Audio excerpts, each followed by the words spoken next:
안녕하세요, 여러분. 오늘은 제가 직접 겪은 이야기를 들려드리려고 합니다. 이름은 김현수라고 합니다. 올해 52세이고 작은 제조업체를 운영하고 있습니다. 제 이야기는 30년 전 대학교 2학년 때부터 시작됩니다.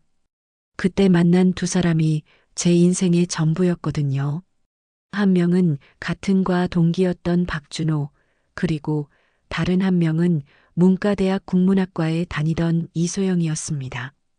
준호와는 정말 중마고우 같은 사이였어요.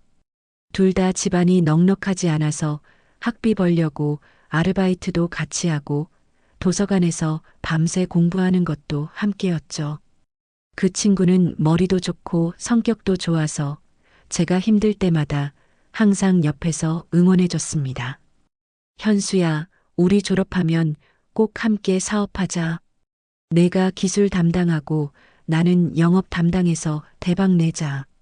그렇게 말하며 웃던 준호의 모습이 아직도 생생합니다. 정말 순수했던 시절이었어요. 그리고 소영이. 소영이는 제가 처음으로 진짜 사랑한 여자였습니다. 학교 축제 때 우연히 만났는데 그 청순한 미소에 한 번에 반해버렸어요.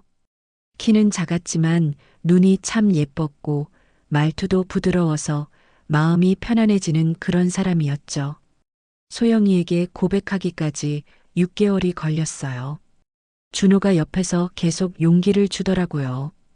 현수야, 그냥 고백해. 안 되더라도 후회는 안 하잖아. 드디어 용기를 내서 고백했는데 다행히 소영이도 저를 좋아해 줬습니다. 그때가 제 인생에서 가장 행복했던 순간 중 하나였어요. 대학교 3, 4학년 내내 저희 셋은 정말 가까웠습니다.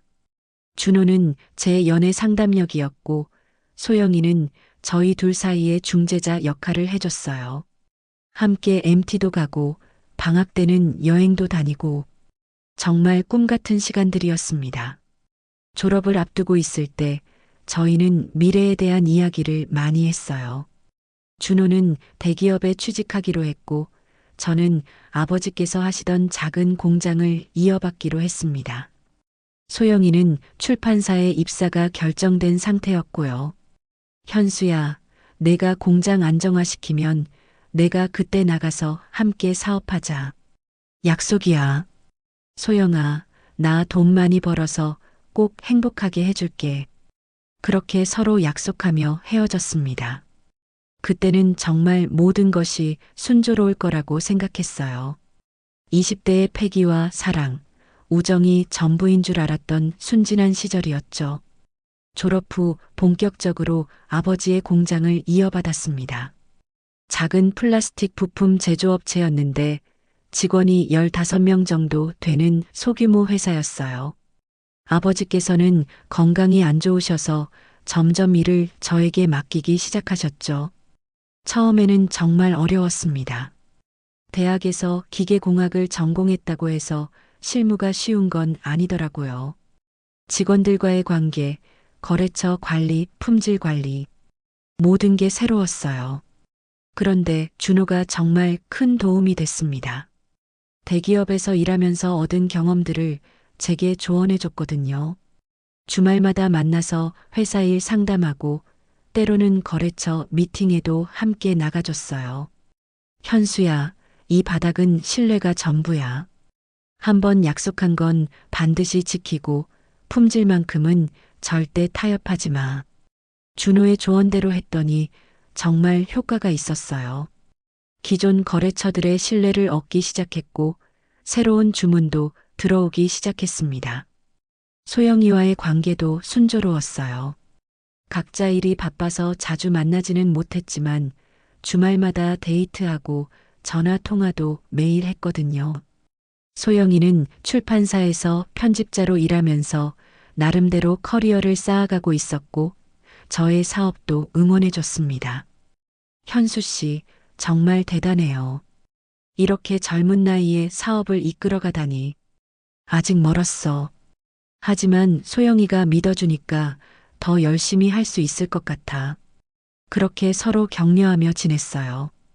가끔 셋이 함께 만나서 맛있는 것도 먹고 준호의 회사 이야기, 소영이의 출판사 이야기도 들으면서 즐거운 시간을 보냈죠.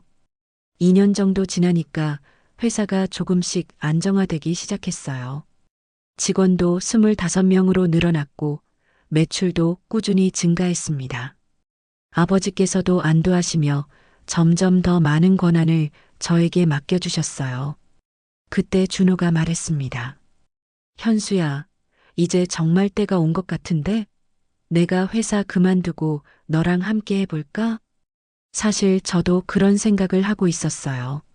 사업이 성장하려면 영업 전문가가 필요했고 준호만큼 믿을 만한 사람은 없었거든요. 정말? 그런데 대기업 그만두고 괜찮을까? 친구야, 안정적인 월급보다 함께 꿈을 키워가는 게 더 의미 있지 않을까? 우리 대학 때 약속했잖아. 그래서 준호가 회사에 합류하기로 했습니다. 소영이도 굉장히 기뻐했어요. 우와, 정말 꿈 같다. 우리 세 명이 각자 자기 일을 열심히 하면서 서로 응원하는 이런 관계. 그때는 정말 모든 것이 완벽해 보였습니다. 사업도 잘 되고 사랑하는 사람도 있고 믿음직한 친구도 함께하고 제가 바라던 모든 것들이 다 갖춰진 것 같았어요. 준호가 합류한 후 회사는 정말 날개를 단 듯이 성장했습니다. 저는 기술과 생산 관리에 집중하고 준호는 영업과 마케팅을 담당했어요. 정말 찰떡궁합이었죠. 준호는 대기업에서 쌓은 경험을 바탕으로 새로운 거래처들을 개발해 나갔습니다. 특히 자동차 부품 쪽으로 진출하면서 매출이 급격히 늘어났어요. 현수야, 이번 달 매출 봤어? 작년 동기 대비 40% 증가했어. 정말? 와, 이런 속도면 내년에는 직원 10명도 넘을 것 같은데? 실제로 그렇게 됐어요. 회사가 계속 성장하면서 더 큰 공장으로 이전해야 했고 직원도 45명까지 늘어났습니다. 저와 준호는 각각 이사 직책을 맡게 되었고 월급도 전보다 훨씬 많이 받게 됐어요. 무엇보다 좋았던 건 준호와 함께 일하는 것 자체였습니다. 서로를 완전히 믿고 있었거든요. 중요한 결정은 항상 함께 상의했고 의견이 다를 때도 충분히 대화해서 최선의 방향을 찾았어요. 현수야, 우리 정말 잘 맞는 것 같아. 이런 파트너를 만나기가 쉽지 않은데. 그러게, 준호야. 너 없었으면 여기까지 못 왔을 거야. 소영이와의 관계도 더욱 깊어졌습니다. 사업이 안정되니까 시간적 여유도 생기고 경제적으로도 넉넉해져서 소영이에게 더 많은 관심을 쏟을 수 있었어요. 그해 크리스마스에 소영이에게 프로포즈했습니다. 호텔 레스토랑에서 촛불 켜놓고 준호도 몰래 불러서 축하해달라고 부탁했었죠. 소영아, 나와 결혼해 줄래? 소영이는 눈물을 흘리면서 고개를 끄덕였어요. 그때 준호가 나타나서 축하해줬는데 정말 행복한 순간이었습니다. 현수야, 소영아, 정말 축하해. 이제 우리 셋이서 더 오래 함께할 수 있겠네. 결혼 준비하면서도 준호가 많이 도와줬어요. 웨딩홀 예약하는 것부터 신혼집 구하는 것까지 마치 자기 일처럼 챙겨줬거든요. 현수야, 이 집 어때? 위치도 좋고 가격도 적당한데. 준호야, 고마워. 너 없으면 정말 어떻게 했을까? 회사도 잘 되고 결혼도 하게 되고 정말 제 인생의 전성기였어요.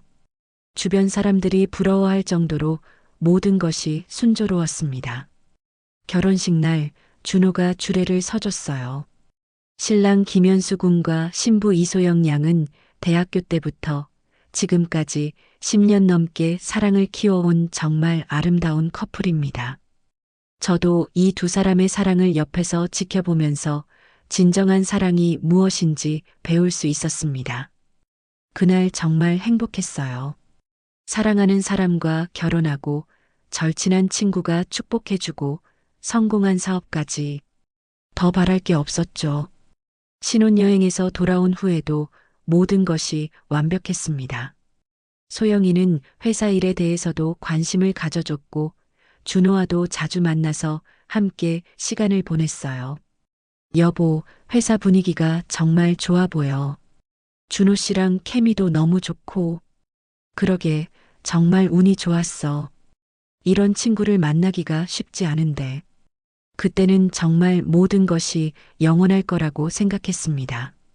결혼 후 2년이 지났을 무렵부터 조금씩 이상한 일들이 벌어지기 시작했습니다. 처음에는 사소한 것들이었어요. 소영이가 점점 늦게 들어오는 날이 많아졌어요. 출판사 일이 바빠졌다고 했는데 가끔 전화해보면 이미 퇴근했다고 하더라고요. 소영아, 어디 갔다 오는 거야? 아, 동료들이랑 회식했어. 새로운 프로젝트 때문에 회의도 하고 별로 이상하지 않은 일이라고 생각했어요. 저도 회사 일로 바빠서 집에 늦게 들어가는 날이 많았거든요.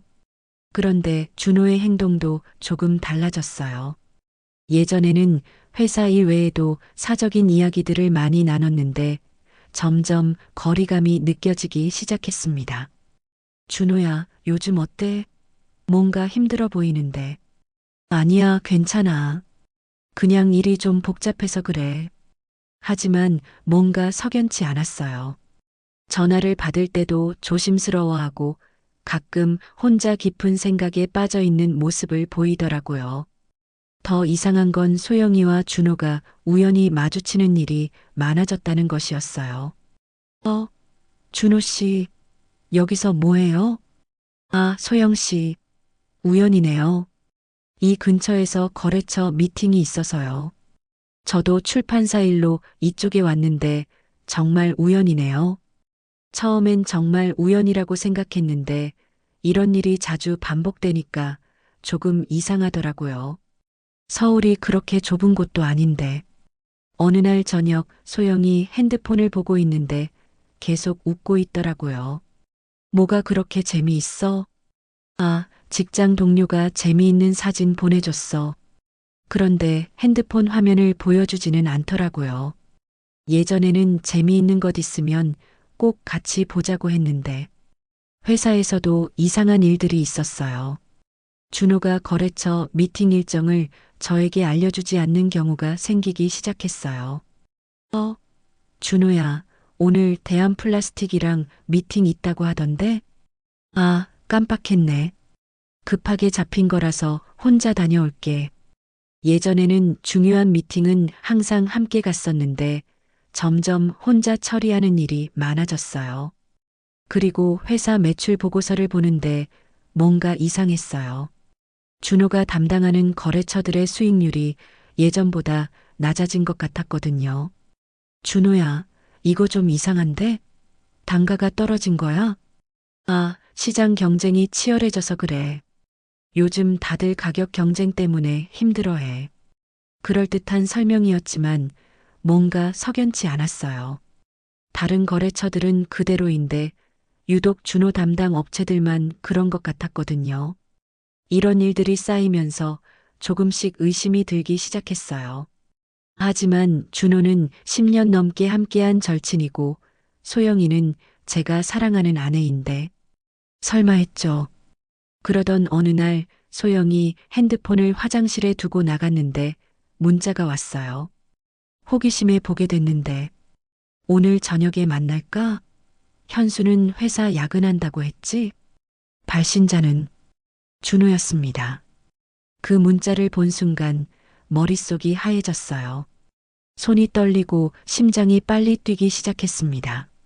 설마 그런 건 아니겠지? 하지만 의심은 확신으로 바뀌어가고 있었어요. 그동안에 이상했던 일들이 모두 연결되기 시작했거든요. 소영이가 화장실에서 나왔을 때 저는 아무렇지 않은 척 했어요. 소영아, 오늘 저녁에 뭐 할 거야? 친구들이랑 만나기로 했어. 여보는? 나도 회사 일 좀 더 봐야 할 것 같아. 야근할 거야. 거짓말이었어요. 사실은 소영이를 따라가 보려고 했거든요. 그날 저녁 소영이가 나간 후 30분 뒤에 저도 집을 나섰습니다. 마음이 너무 복잡했어요. 한편으로는 제가 의심하는 게 맞기를 바랐고, 다른 한편으로는 절대 그럴 리 없다고 믿고 싶었어요. 소영이가 향한 곳은 강남의 한 카페였어요. 멀리서 지켜보고 있는데 정말로 준호가 나타났습니다. 둘이 마주 앉아서 대화하는 모습을 보면서 아직도 의심했어요. 혹시 회사 일 때문에 만난 건 아닐까? 제가 모르는 무슨 일이 있어서? 하지만 제 희망은 곧 산산조각이 났어요. 준호가 소영이의 손을 잡았거든요. 그리고 소영이는 그 손을 뿌리치지 않았어요. 그 순간 정말 세상이 무너지는 것 같았습니다. 10년 넘게 사랑한 아내와 20년 넘게 믿어온 친구가 제 뒤에서 이런 일을 하고 있었다니. 카페에서 나온 후 둘은 호텔로 향했어요. 더 이상 따라갈 수 없었습니다. 보고 싶지 않았어요. 집으로 돌아가는 길에 정말 많은 생각이 들었어요. 언제부터였을까? 결혼 전부터였을까? 아니면 결혼 후에 시작된 걸까? 그동안의 일들을 다시 떠올려 보니 실마리들이 보이기 시작했어요. 소영이가 늦게 들어오는 날들, 준호가 거리를 두는 것, 우연히 마주치는 일들. 모든 게 우연이 아니었구나. 집에 돌아와서 소영이를 기다렸어요. 새벽 1시가 넘어서야 들어왔습니다. 여보, 아직 안 잤어? 회사 일은 다 끝났어? 평소와 똑같은 목소리, 똑같은 미소였어요. 연기를 하고 있었던 거죠. 응, 방금 들어왔어. 친구들과 재미있었어? 응, 오랜만에 만나서 이야기할 게 많았어. 그 순간 정말 화가 났어요. 어떻게 이렇게 태어날 수 있지? 어떻게 제 눈을 똑바로 보면서 거짓말을 할 수 있지? 하지만 당장 따지고 싶지는 않았어요. 좀 더 확실한 증거가 필요했고 그들이 어느 정도까지 저를 배신했는지 알고 싶었거든요. 다음 날 회사에서 준호를 만났을 때는 정말 힘들었어요. 평소처럼 웃으면서 인사하는 그 얼굴을 보니 속이 뒤틀렸습니다. 현수야, 어제 야근하느라 고생했어? 얼굴이 좀 안 좋아 보이는데. 응, 좀 피곤해. 괜찮아. 그때부터 저는 조사를 시작했어요. 회사 매출 기록들을 다시 자세히 보고 준호의 행동을 관찰하기 시작했습니다. 그리고 며칠 후 더 충격적인 사실을 발견했어요. 준호가 저를 배신한 건 단순히 소영이와의 불륜만이 아니었어요. 회사 돈까지 빼돌리고 있었던 겁니다. 회계 기록을 자세히 조사해 보니 가짜 거래처를 만들어서 돈을 빼돌리고 있었어요.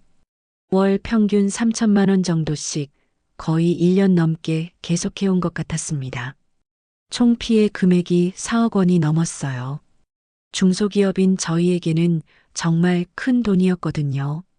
더 조사해 보니 준호는 따로 회사를 차리고 있었어요. 같은 업종의 경쟁업체를 만들어서 저희 거래처들을 빼가려는 계획이었던 것 같았습니다. 이것들이 정말 이런 식으로 나올 거야? 분노가 치밀어 올랐어요. 사랑하는 아내를 빼앗아가는 것도 모자라서 제 회사까지 망하게 하려고 했다니. 그런데 더 충격적인 건 소영이도 이 계획에 동참하고 있었다는 사실이었어요. 준호의 새 회사 서류에 공동대표로 이름이 올라가 있었거든요. 그들은 저를 철저히 이용한 거였어요.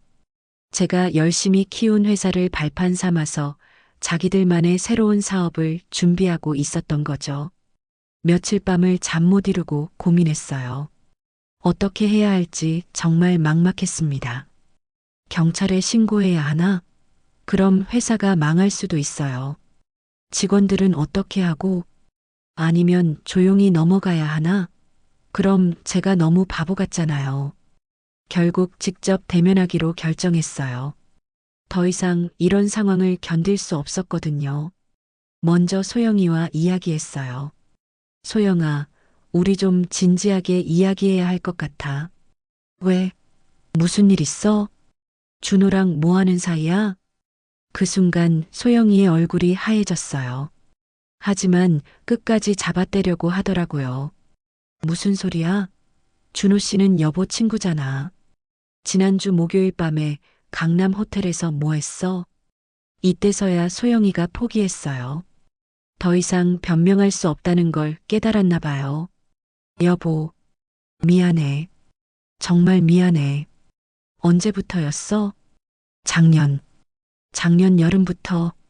작년 여름이면 결혼한 지 1년도 안 됐을 때예요. 신혼티가 채 가시지도 않았을 때부터 바람을 피우고 있었던 거죠. 왜? 내가 뭘 잘못했는데? 잘못한 게 아니야. 그냥 준호 씨가 더 나를 이해해 주는 것 같았어. 정말 어이가 없었어요. 이해해 준다고? 20년 친구와 바람 피우는 게 이해라고? 그래서 회사 돈까지 빼돌린 거야? 새로운 회사 차리는 것까지 도와준 거고? 이때 소영이가 정말 놀라더라고요. 제가 그것까지 알고 있을 줄은 몰랐나 봐요. 그건 내가 한 게 아니야. 준호 씨가. 너도 공동대표잖아. 서류에 다 나와 있어. 소영이는 더 이상 할 말이 없었나 봐요. 그냥 울기만 하더라고요. 현수야, 정말 미안해. 처음엔 그럴 생각이 아니었는데. 처음엔? 그럼 지금은 뭐야? 나 준호 씨 사랑해. 그 한마디에 정말 모든 게 끝났어요. 10년 넘게 사랑했던 사람이 다른 남자를 사랑한다고 하는데 더 이상 무슨 말이 필요했겠어요. 다음 날 준호와 대면했어요. 준호야, 우리 이야기 좀 하자. 무슨 이야기? 소영이랑 내가 하는 일 다 알고 있어. 준호도 처음엔 발뺌하려고 했어요. 하지만 제가 구체적인 증거들을 제시하자 결국 포기하더라고요. 현수야, 미안하다. 미안하다고? 20년 친구한테 이럴 수 있어? 처음엔 정말 그럴 생각이 아니었어. 그런데 소영이를 보는데 마음이 이상해지더라. 그래서 내 안에 꼬신 거야? 그것도 모자라서 회사 돈까지 훔친 거고, 돈은 나중에 다 갚을 생각이었어. 갚을 생각이었다고? 내가 경쟁업체 차려서 내 회사 망하게 한 다음에 준호는 할 말이 없었나 봐요. 그냥 고개만 숙이고 있더라고요. 현수야, 정말 미안해. 어떻게든 보상할게. 보상? 내가 뭘로 보상해? 내 아내 돌려줄 거야? 지난 2년 돌려줄 거야? 그날 정말 많이 싸웠어요. 소리도 지르고 준호를 때리기도 했고 20년 우정이 그렇게 끝났습니다. 준호와 소영이의 배신을 알게 된 후 제 세상이 완전히 무너져 내렸어요. 먼저 이혼 절차를 시작했습니다. 소영이는 위자료도 포기하겠다고 했지만 그것으로 제 상처가 치유되는 건 아니었죠. 현수야, 정말 미안해. 내가 너무 잘못했어. 이제 와서 미안하다고 하면 뭐해? 이미 다 끝났잖아. 이혼 서류에 도장을 찍을 때 정말 마음이 아팠어요. 한때는 평생 함께하자던 사람과 이렇게 헤어지게 될 줄 몰랐거든요. 준호 문제는 더 복잡했어요. 횡령 혐의로 고발할 수도 있었지만 그러면 회사 이미지에 타격이 클 것 같았어요. 게다가 직원들 앞에서 창피당하는 것도 싫었고요. 그래서 조용히 처리하기로 했어요. 준호에게 즉시 퇴사하고 빼돌린 돈을 갚으라고 했습니다. 현수야, 시간을 좀 줘. 한 번에 갚기는 어렵지만 분할로라도 꼭 갚을게. 좋아, 하지만 6개월 안에 다 갚아. 그리고 다시는 내 앞에 나타나지 마. 하지만 문제는 여기서 끝나지 않았어요. 준호가 나간 후 회사 운영이 어려워지기 시작했거든요. 준호가 맡고 있던 주요 거래처들이 하나둘씩 계약을 해지하기 시작했어요. 나중에 알고 보니 준호가 미리 그들을 설득해서 자기 새 회사로 옮기도록 작업해놨던 거예요. 사장님, 죄송합니다. 저희도 어쩔 수 없는 상황이라서 한 달 만에 매출이 40% 가까이 떨어졌어요. 직원들 월급 주기도 어려워졌죠. 사장님, 요즘 회사 상황이 어떻게 되는 거예요? 준호 이사님은 왜 갑자기 그만두신 거고, 직원들에게 뭐라고 설명해야 할지 막막했어요. 사실대로 말할 수도 없고, 그렇다고 거짓말을 계속할 수도 없고, 더 큰 문제는 정신적 스트레스였어요. 밤에 잠도 제대로 못 자고, 식욕도 없어지고, 회사 일에 집중하기 어려웠거든요. 그러던 중에 더 충격적인 소식을 들었어요. 준호와 소영이가 결혼한다는 거였어요. 뭐라고? 결혼? 소식을 알려준 건 대학 동창이었어요. 현수야, 미안해. 내가 알아야 할 것 같아서. 준호랑 소영이가 다음 달에 결혼식 올린다고 하더라. 그 순간 정말 어이가 없었어요. 제 아내를 빼앗아가는 것도 모자라서 결혼까지 한다고? 결혼식은 조용히 올린다던데 하객도 별로 안 부른다고 하고. 당연하죠. 누가 그런 결혼식에 축하해 주러 가겠어요? 그런데 이게 끝이 아니었어요. 준호의 새 회사가 본격적으로 영업을 시작하면서 저희 회사와 정면 승부를 하기 시작했거든요. 같은 업종, 같은 지역에서 경쟁하게 되니까 정말 힘들었어요. 특히 준호는 저희 회사의 모든 내부 사정을 알고 있어서 더 치사했죠. 거래처들에게 저희보다 조금만 더 좋은 조건을 제시하면서 빼가기 시작했어요. 현수야, 미안해. 우리도 사업이니까 어쩔 수 없어. 몇 년 동안 함께 일했던 거래처 사장님도 그렇게 말하고 떠나갔어요.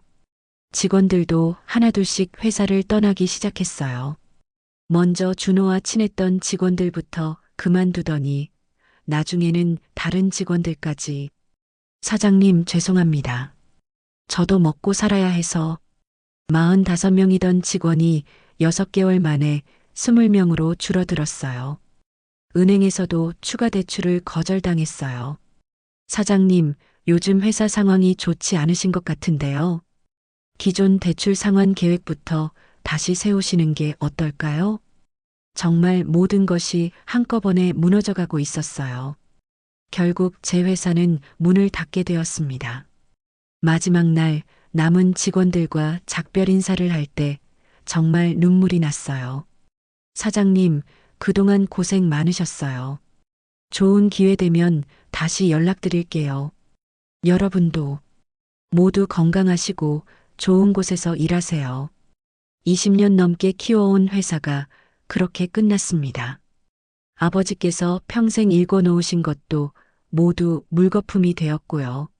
아버지께서는 병원에 입원하셨어요. 회사가 망한다는 소식을 듣고 충격을 받으셔서 쓰러지신 거였죠.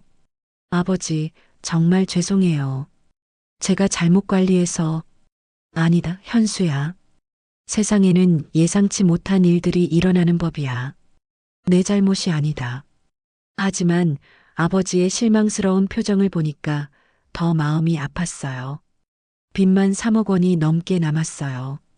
회사 정리하면서 받은 돈으로도 다 갚을 수 없었죠. 집도 팔아야 했고 차도 팔았어요. 그래도 1억 원 정도는 부족했습니다. 결국 작은 원룸으로 이사를 갔어요. 결혼할 때 꿈에 그리던 집에서 혼자 사는 6평 원룸으로. 취업을 해야 했지만 쉽지 않았어요. 나이도 있고 사업 실패 경력 때문에 어디서도 받아주지 않더라고요. 몇 달 동안 백수로 지내면서 정말 절망적이었어요. 하루하루가 지옥 같았죠. 그러던 중에 우연히 준호와 소영이 소식을 들었어요. 결혼 후에 사업도 잘 되고 있다더라고요. 내가 이렇게 고생하고 있는데 저 사람들은. 정말 억울하고 분했어요. 왜 나쁜 짓을 한 사람들이 잘 살고 피해자인 제가 이렇게 고생해야 하는지. 하지만 시간이 지나면서 조금씩 깨달았어요. 세상은 공평하지 않다는 것을. 착하게 살았다고 해서 반드시 보상받는 건 아니라는 것을. 그리고 남을 미워하는 것만으로는 제 상황이 나아지지 않는다는 것을. 6개월 후 드디어 작은 회사에 취직할 수 있었어요. 월급은 예전의 절반도 안 됐지만 그래도 일이 있다는 게 감사했죠. 김대리 경험이 많으시니까 저희한테는 정말 큰 도움이 될 것 같아요. 신입사원들과 함께 일하면서 새로운 마음가짐을 갖게 되었어요. 다시 시작할 수 있다는 희망을 품게 된 거죠. 1년 후 우연히 준호 소식을 들었어요. 사업이 망했다고 하더라고요. 준호 그 친구 결국 사업 실패했대. 거래처들이 믿지 못하겠다고 하면서 다 떠났다더라. 그리고 소영이랑도 이혼했다고 했어요. 소영이도 참 안 됐어. 결혼한 지 1년도 안 돼서 이혼하고. 처음엔 통쾌했어요. 그래, 나쁜 짓 한 대가를 받는구나 하면서요. 하지만 시간이 더 지나니까 그런 감정들도 사라졌어요. 미워하는 것도 지겹더라고요. 지금은 새로운 회사에서 팀장까지 승진했어요. 빚도 거의 다 갚았고 작은 아파트도 하나 마련했습니다. 새로운 사람도 만났어요. 이번엔 정말 신중하게 시간을 두고 알아가면서 사귀고 있습니다. 현수 씨, 과거 이야기 해주셔서 고마워요. 쉽지 않았을 텐데. 괜찮아요. 이제는 정말 괜찮아졌어요. 돌이켜보면 그 힘든 시간들이 저를 성장시켜 준 것 같아요. 예전에는 너무 순진했거든요. 사람들을 무조건 믿고 세상이 공평하다고 생각했죠. 하지만 이제는 알아요. 세상은 복잡하고 사람들도 완벽하지 않다는 것을. 그래도 포기하지 않고 꾸준히 노력하면 다시 일어설 수 있다는 것을. 준호와 소영이를 용서했냐고요? 아직 완전히 용서하지는 못했어요. 하지만 더 이상 미워하지는 않아요. 그들도 그들 나름대로 대가를 치렀으니까요. 여러분, 제 이야기를 들으시면서 어떤 생각이 드시나요? 인생은 정말 예측할 수 없는 것 같아요. 한순간에 모든 것이 바뀔 수 있고 믿었던 사람들이 등을 돌릴 수도 있어요. 하지만 그렇다고 해서 세상을 불신하거나 포기해서는 안 된다는 것도 배웠어요. 넘어져도 다시 일어설 수 있고 상처받아도 다시 사랑할 수 있다는 것을요. 지금의 저는 예전보다 더 현실적이지만 동시에 더 강해졌어요. 그리고 진짜 소중한 것이 무엇인지도 알게 되었고요. 건강, 가족, 진정한 친구들. 이런 것들이야말로 돈이나 성공보다 훨씬 중요하다는 것을 깨달았습니다. 여러분도 힘든 일이 있으시면 포기하지 마세요. 어떤 어려움이 와도 반드시 극복할 수 있어요. 저처럼 말이죠. 그리고 사람을 사귈 때는 정말 신중하세요. 특히 돈이 관련된 일은 더더욱. 아무리 가까운 사이라도 선을 지키는 게 중요해요. 긴 이야기 들어주셔서 감사합니다. 여러분 모두 행복하시길 바랍니다.